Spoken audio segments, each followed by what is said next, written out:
The relationship between the world's oldest democracy, the U.S.A., and the world's most populated democracy, India, has come a long way.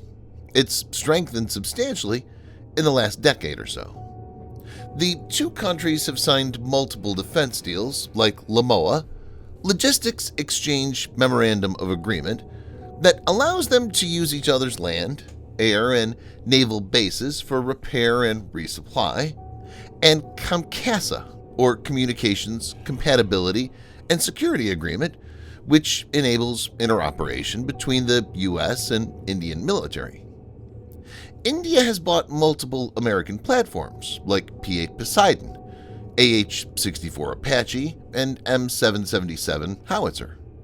While the relationship has gone from strength to strength, India has not moved into the U.S. camp, even though they're both very much concerned by China's military expansion. In this video, Defense Updates analyzes why India has refrained from joining any U.S.-led military alliance.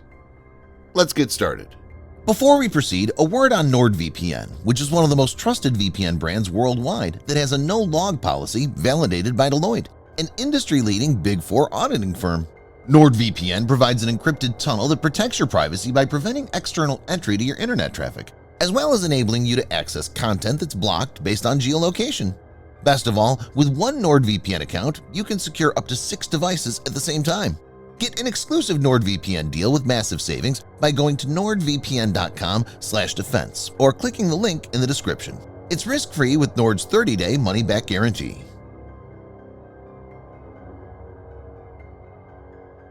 In 1971, India and Pakistan engaged in a military confrontation in which East Pakistan was liberated and ultimately Bangladesh came into existence.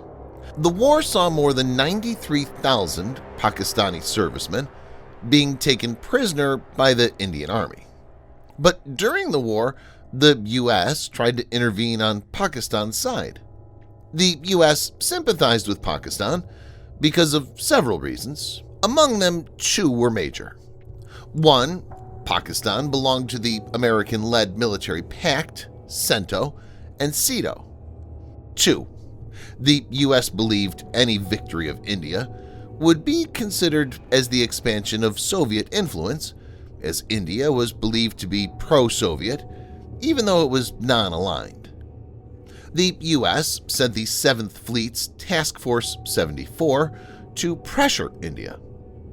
Led by the U.S. Navy's largest aircraft carrier, the nuclear-powered USS Enterprise, the task force consisted of the amphibious assault ship USS Tripoli with a Marine battalion and assault helicopters, 3 guided missile warships, USS King, USS Decatur, and USS Parsons, 4 gun destroyers, USS Bowsell, USS Orlick, USS McKean, and USS Anderson, and 1 ammo ship, USS Haleakala.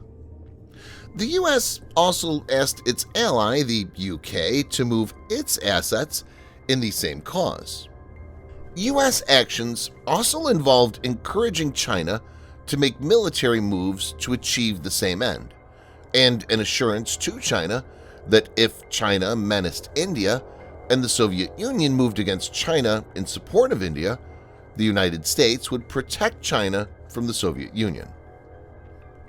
India quietly sent Moscow a request to activate a secret provision in the Indo-Soviet Security Treaty, under which Russia was bound to defend India in case of any external aggression.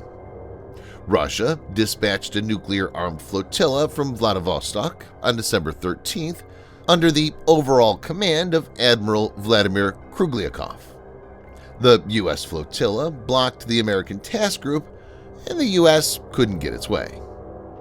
Though the relationship between the U.S. and India has moved on, the event that unfolded is imprinted in the collective Indian psyche.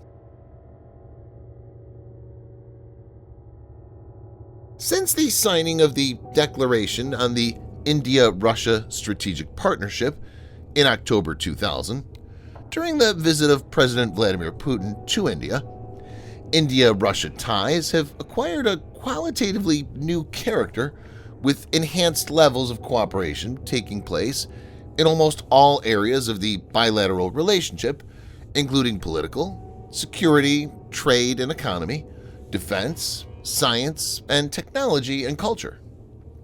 Over the years, Russia has provided much-needed oil and military supplies to India. While India, which is one of the biggest arms importers, has diversified its weapons imports in recent years, the majority of the Indian systems are still Russian. Russia has even leased nuclear-powered attack submarines to India.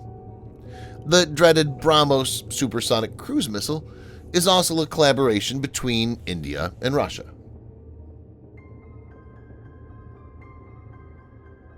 It's no secret that Pakistan and India don't get along well even today. The two countries have fought multiple wars, and skirmishes along the border happen regularly. India has consistently blamed Pakistan for sheltering and sponsoring terrorists who have targeted Indians on many occasions. While the U.S. on several instances supported India's stance, it has continued to provide Pakistan with aid, including military ones. For example, the Joe Biden administration announced to offer defense equipment worth $450 million to Pakistan for its F-16 fighter jet fleet.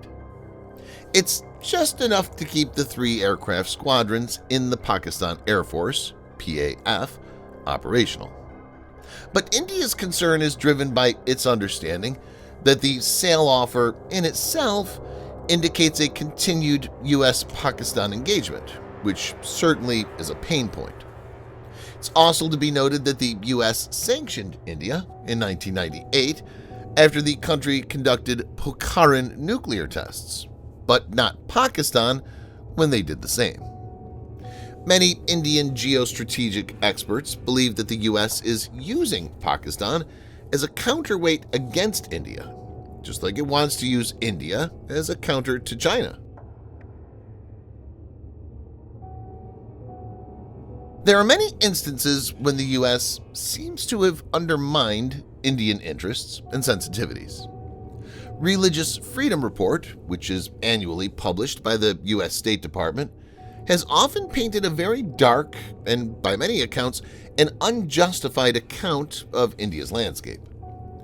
The U.S. Navy in 2021 publicly declared it conducted Freedom of Navigation operations, or FONOP, in India's Exclusive Economic Zone, EEZ, near Lakshadweep on the 7th of April, without deliberately seeking New Delhi's prior consent.